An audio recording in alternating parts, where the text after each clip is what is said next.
안녕하십니까. 소아청소년과 전문의 김동훈입니다. 이번에 말씀드릴 내용은 구토입니다. 구토는 흔히 이제 음식물을 내뱉는 것들 구토라고 말하는데요. 그 원인은 크게 이제 중추적인 요인과 그리고 감염적인 요인, 그리고 장이 조금 운동이 잘 안 돼서 생기는 요인 등으로 한번 나눠볼 수가 있습니다. 중추적으로 뇌압이 오르거나 또는 이제 어떤 뇌수막염 같은 증상이 있을 때는 구토를 할 수가 있고요.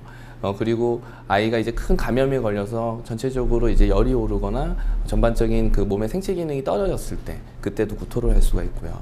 그리고 장에 염증이 있거나 그리고 장에 어떤 흡수장애가 생겼을 때도 가스가 차면서 구토를 할 수가 있습니다. 구토는 이제 우리가 탈수를 야기하는 구토가 가장 위험한 구토인데요. 그 외에도 탈수를 평가하기 전에도 예를 들어서 지속적으로 이제 1시간 내에 5번 이상의 구토를 하는 경우, 그리고 두통이나 어떤 이제 뇌압 상승을 요구하는 그런 증상을 보이면서 구토하는 경우에는 아주 위험한 증상이고요. 그리고 구토를 하면서 노란색의 물이 나오는 경우가 있습니다. 그때는 단즙성 구토이기 때문에 즉각적으로 약을 먹거나 치료를 좀 받으셔야 되는 구토여서 다른 구토와 조금 감별을 해주셔야 됩니다. 그리고 만약에 이제 우리가 1시간마다 한 번씩 하면서 하루에 5번 이내의 구토 같은 경우에는 일반적인 장염 때 볼 수 있는데요. 24시간 이내에 멈추는 구토 같은 경우에는 크게 문제는 없지만 24시간 이상 가는 구토, 그리고 전신적인 증상이 있는 구토 같은 경우에는 또 병원을 찾아주시는 것이 바람직하겠습니다. 구토가 있을 때 가장 어머님들이 집에서 해야 될 일은 구토가 있는 환아의 탈수를 막아주고 탈수를 평가하는 일이고요. 그리고 그 다음에 할 일은 아이에게 안정과 수분 섭취를 시키는 일이죠. 그리고 올바른 영양을 이끌어가게 스텝 바이 스텝으로 식사를 점점 올려주시는 것이 중요합니다. 구토가 있을 때 우리가 이제 가장 먼저 탈수를 평가할 때 몸무게의 저하, 그래서 3% 이내에 몸무게 저하가 아니라 그 이상의 몸무게 저하가 있을 때는 반드시 병원을 찾으시고요. 그리고 아이의 대소변의 횟수가 합쳐서 5회 이하일 경우에는 병원을 찾으셔서 탈수의 정도를 평가하는 것이 가장 간단한 탈수 평가법이 되겠습니다. 또한 수분 섭취는 설사와 마찬가지로 옅은 숭늉으로 시작을 하는데요. 그걸 먹을 때조차도 아이들은 구토를 할 수가 있습니다.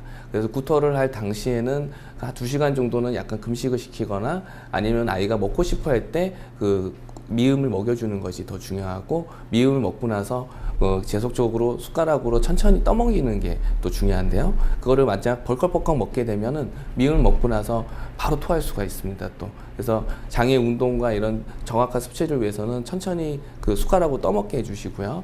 아이에게 미음을 먹고 나서 4시간 이상 구토가 없을 때는 죽을 시도해 봄으로써 차근차근 스텝 바이 스텝 갈 수가 있고, 24시간 이상 구토를 하고 나서 지났을 때는 일반적인 식사를 한번 시도해 보는 것도 가능하겠습니다. 구토를 할 때 또 특수 상황이 있는데요. 신생아들이 또 구토를 하는 경우가 있습니다. 신생아들이 구토를 하는 경우에는 대부분이 안 하던 거를 하는 경우에는 한번 병원을 찾아보시는 것이 가장 바람직한데, 그 이유인 즉슨 신생아들은 재빨른 탈수에 빠지기 쉬운 상황이 됩니다. 그래서 아이들이 탈수에 빠진 것들을 어머니가 하루 정도 지켜봐서 보기에는 너무 늦는 상황이 대부분이기 때문에 신생아 시기에 우유를 먹다 구토를 하는 경우에는 아기가 즉각적으로 탈수에 빠질 수 있으니까 병원을 찾으시고요. 근데 여기 치료를 하거나 집안에서 대처를 할 때 여기서 한번 특이한 구토들이 있는데요.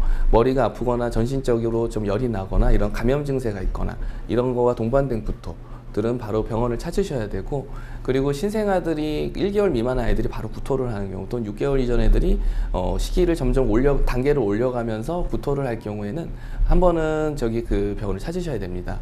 이때 중요한 게 일반적으로 우리 구토를 하면서 이렇게 흘리는 증상들이 있을 수가 있는데, 이거는 이제 구토랑 조금 다른 의미고 약간 식도 역류나 또는 역류 증세를 보는데요. 식도 부위가 헐거운 6개월 이전의 아이들 같은 경우에는 이런 증상이 나올 수가 있습니다. 그거를 감별하는 법은 아이가 이제 구토를 하면서 혹시라도 더 보채는지 아니면 잘 놀면서 흘리는지만 잘 살펴보시면은 정확한 감별법이 되겠습니다.